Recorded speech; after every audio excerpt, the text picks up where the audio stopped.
Hello and welcome to our video where we're going to discuss the historical results of RLCS of the world champion teams. Which teams stuck, which teams split after they won Worlds, and what was the impact of that on the next season. So hang in there because we're going to start at the very beginning. That's right, Season 1, August 2016, iBuyPower. You might have heard of some of these guys. Kronovi, one of the most famous early leaders of the esport. Laquinho and Over Zero won the MVP. That's what that crown icon means here. This roster won Season 1 of RLCS and was acquired by G2. And unfortunately, them sticking did not work out for them. They failed to qualify for Worlds in Season 2 League play. Now you'll notice I'm mostly focused on Worlds to Worlds performance, but I do try to talk about some of what happened during the season for them. So for these guys, obviously, sticking didn't really work out because, obviously you play to win. So Season 2, Flipside Tactics, Marky Duda, Cuxer, another iconic name in the esport, and Greasy. The org runs it back for Season 3, meaning same org, same roster. They got second place in league play during that year, or the Season 3, and then they were eliminated 5th through 6th at Worlds in Season 3. So, maybe they just had kind of a bad tournament because they did well in the season, but then Worlds, they weren't able to go back-to-back. But they did win Season 2, and they did okay in Season 3. So another kind of evidence where maybe they should have considered switching things up a little bit, and that seems to be a little bit of a trend. Season 3, June 2017, Northern Gaming. You had Remco, Devo, and Turbo Pulsa. Turbo Pulsa, of course, is a name we're going to be seeing a lot here because he's won a ton of Worlds events over the years. So they won in Season 3. So what happens in Season 4? In Season 4, the org drops the roster. They disband. Does that sound familiar? Remember BDS dropping their roster after winning Worlds like 2 years ago? Remco and Devo go to Team Envy, or 10 MVS, and don't qualify for Worlds. So Remco and Devo, they move to a team. They don't qualify for Worlds. They have a bad year. Turbo Pulsa goes on to a different team of Gale Force Esports, and he wins Worlds back-to-back. So you got our first back-to-back Worlds winner, but it's only one member of the team. Kind of shows you how special Turbo Pulsa is, right? He left one roster, went to another, and won Worlds. So obviously Season 4, we're going to see him again. Now, here's where you might see some iconic names of the esport. We got K-Dop, Turbo Pulsa, and Violent Panda. I mean, that's kind of like a who's who of history in RLCS. So Season 4, Gale Force wins. That's November 2017. So how does this roster do in Season 5? Well, Dignitas acquires this roster from Gale Force. I don't have any of the deal information, so if you have knowledge of that, please share it in the comments for us. But this roster runs it back, and they win Worlds in Season 5. So this is the first time we've seen a team stay the same roster. Now, obviously, the org changed, but is the org changing that big of a deal? Probably not, compared to the players changing, right? So same players win Worlds, and yes, that means Turbo Pulsa got 3 in a row right here. So Dignitas, same roster. This time K-Dop's the MVP of Worlds in Season 5. So what happens in Season 6 with this iconic roster? Because obviously they run it back again because they've won 2 Worlds in a row. Well, they go to the grand finals at Worlds and lose the 2 best-of-7s against Cloud9. Basically, Cloud9 comes from the lower bracket and has to beat them twice in a best-of-7 series, and Cloud9 does that. And so this Dignitas roster that had won 2 Worlds in a row gets second place at Worlds the 3rd year as a team. I know winning is everything and we remember the winners, but this is an iconic roster and moment in RLCS history, right? These guys were they were really one best of 7 series away from winning it all, and 2 from, like, if they would have lost the first one but then won the second one, then that would have been 3 worlds in a row with the exact same roster. So season 6, very close for this Dignitas roster. Obviously, with these guys, you got to say sticking was the right decision. Like, that is domination of the esport over several seasons. Season 6, like we said, Cloud9 Esports wins. That's Squishy, Torment, and Gimmick. The org and the roster run it back for season 7. So keep in mind, every slide I'm talking about who won and what they did the next year. In season 7, the organization and the roster run it back. They place 3rd through 4th at Worlds in season 7. So pretty close. Weren't able to make it to grand final. Obviously, weren't able to win Worlds back-to-back years. But this roster, extremely solid results. And obviously, every NA fan is a big fan of Squishy. So, I'm sure at the time people didn't want this team to split. Season 7, so who wins if the Cloud9 roster got 3rd through 4th? Well, it's a little team you might have heard of called RLCS Vitality. These are some other iconic names: Fairy Peak, Scrub Killer, and that's right, K-Dop is back and wins Worlds. Do you remember he won some of the previous seasons? Now, what does this Vitality team do after winning Worlds in Season 7 of June 2019? They run it back. The org and the roster run it back for Season 8. Now, this is another one of those situations kind of similar to what happened to Dignitas 2 seasons ago.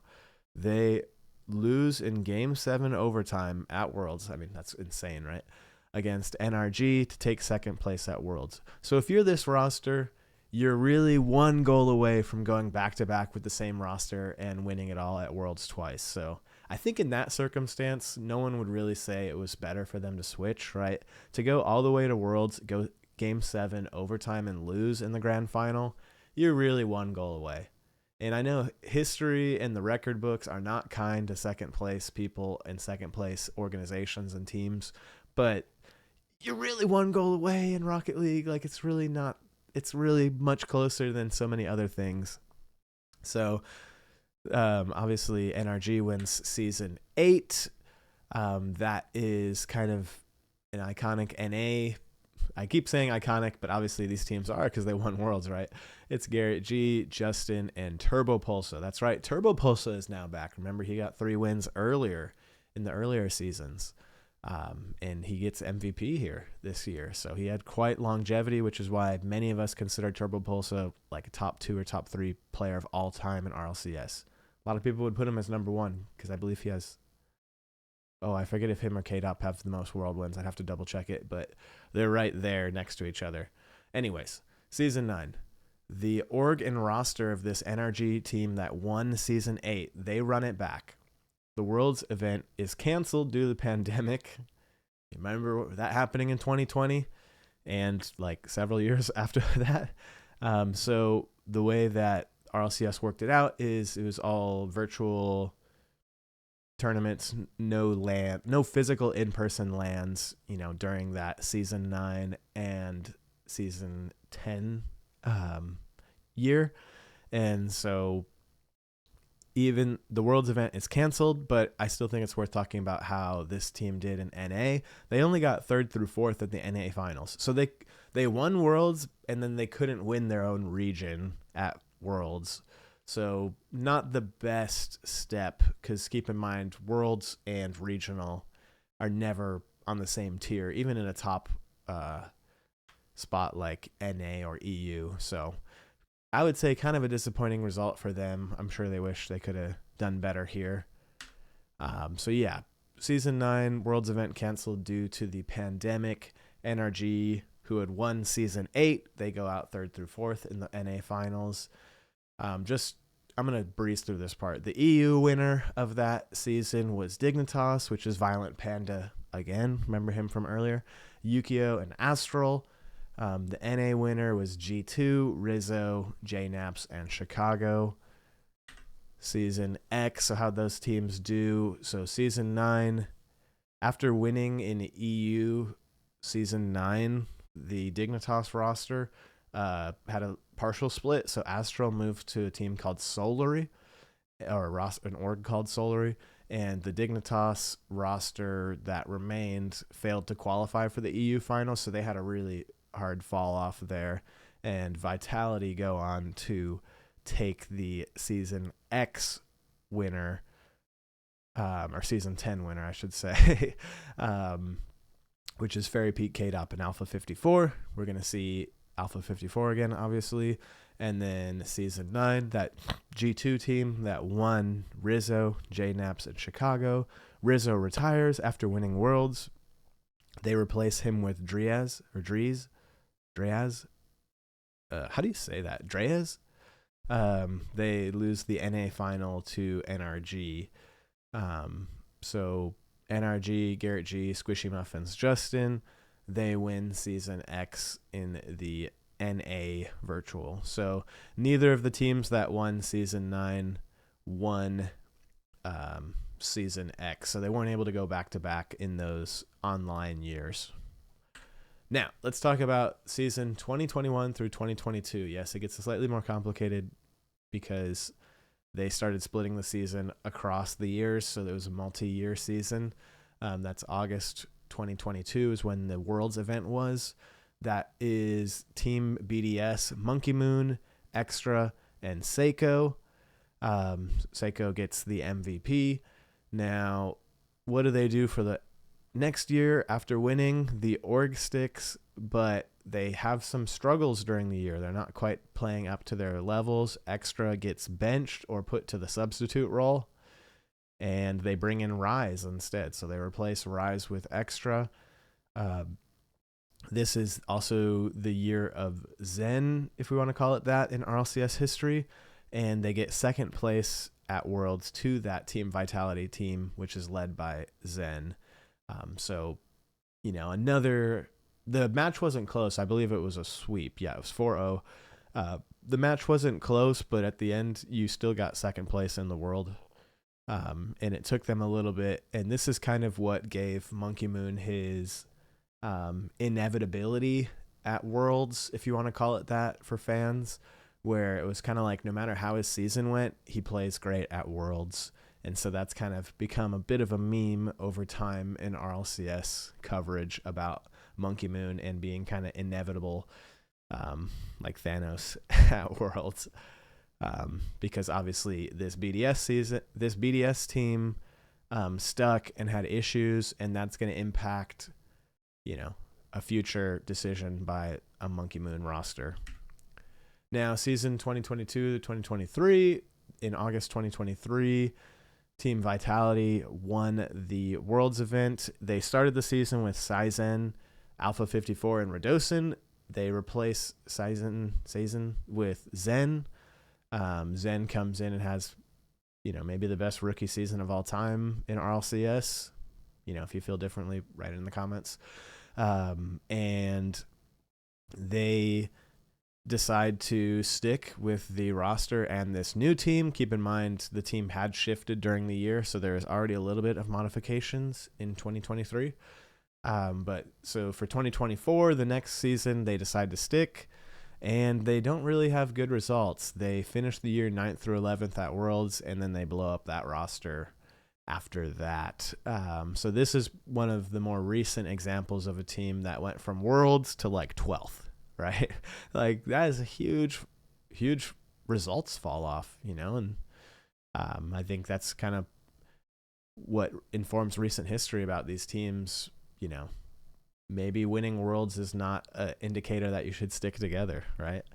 So season 2024, September 2024, Team BDS is back, Monkey Moon is back, and they win. It's Monkey Moon, Exotic, and Drally. Exotic was MVP, of course. This was a heartbreaker if you were a NA fan, because the G2 roster loses to this BDS team here. But obviously BDS and EU fans have to be happy about that result. So what did this team do? Well, for 2025, the org exits RLCS, or at least they did at the time, right? The roster splits, and Monkey Moon and Exotic go to Vitality to play with Zen. They struggle and are eliminated 9th through 12th at Worlds 2025. So part of what I'm remembering from the coverage and the media at that time is that Monkey Moon had already been through a situation where he won Worlds and then the trying to stick didn't work for the roster. So I think he is of the opinion that if you win Worlds, you got to switch it up no matter what, and you get better results that way. And obviously that wasn't really the case, because both times he won Worlds, the next year he got like 9th through 12th at Worlds. So, I don't know if there's a right answer here. Drali goes to a little org called Carmine Corps. They get EU number 1, so they win out their region, but they're eliminated 3rd through 4th at Worlds in 2025, or this year's Worlds, right? So, Drali kind of gets the better of that mini split for that roster. Now, 2025, September 2025, of course, this is NRG winning it all this year just recently. That's Beast Mode as the MVP, Atomic, and Daniel. So obviously this is the latest season, and their 2026 plans, as far as I've seen, is the org and the roster are going to stick. So the question is, how are they going to do? And if you think they're not going to do that well, then obviously you probably want them to trade or replace someone. I have to say, my opinion is this roster has done so well over several seasons, unless one of them is showing any signs of getting worse or like not playing the game as much, they kind of have to stick, right? But if you're going to trade or replace someone on that roster, please let me know. So is sticking the play? We looked at all of the history of RLCS Worlds and like final events. Only one roster really won Worlds in back-to-back years. And they almost did it 3 years in a row. BDS also almost did it twice, but some teams crashed and burned. So what do you think? It's kind of an outlier for a team to stick after Worlds and come back and win Worlds again, or get even a high placement at Worlds again. It does seem like that peaks for teams, and then maybe either teams figure out the strategy and have counter strategies, or maybe the players just aren't as hungry, the year after winning Worlds. So what do you think is going to happen to this NRG roster? What do you want to happen, and what do you think is going to happen? Kind of an interesting idea. Also, thank you to Liquipedia for having all the historical data. If I made any mistakes or, wrote anything incorrectly, please let us know in the comments. Would love to hear everyone's take on this NRG roster in 2026. How are they going to do? I expect them to have another pretty dominant year. We really didn't see them slow down, so it'll be interesting. I think they kind of got a taste of how to win Worlds, and now they know, we got to get to the country early. We've got a boot camp early. This is what it takes to win, and I feel like that first win is just the start for this roster, and we're going to see them stick definitely for this season and possibly more seasons, because I think all these guys like each other too, which is another unspoken factor, is that, some rosters end the year and they're closer. Some rosters end the year and they're like, I hate that guy. So it's like anything with coworkers, right? But it seems like the NRG roster generally enjoy each other and are friends with each other. And so that seems to help them perform better. And also Sathu, of course, excellent coach. So let me know what you think of what these teams should do. Let me know any additional historical context that you think I should have included. And let's discuss this. Is sticking the right play? NRG wins it all. Almost every other team in the other major regions make major roster moves. And we're going to kind of see how it all shakes out. So let me know your thoughts. Thank you for watching. Please like the video if you enjoyed it, and subscribe if you'd like to see more RLCS content in the future. Thank you for all the support, and have a wonderful day.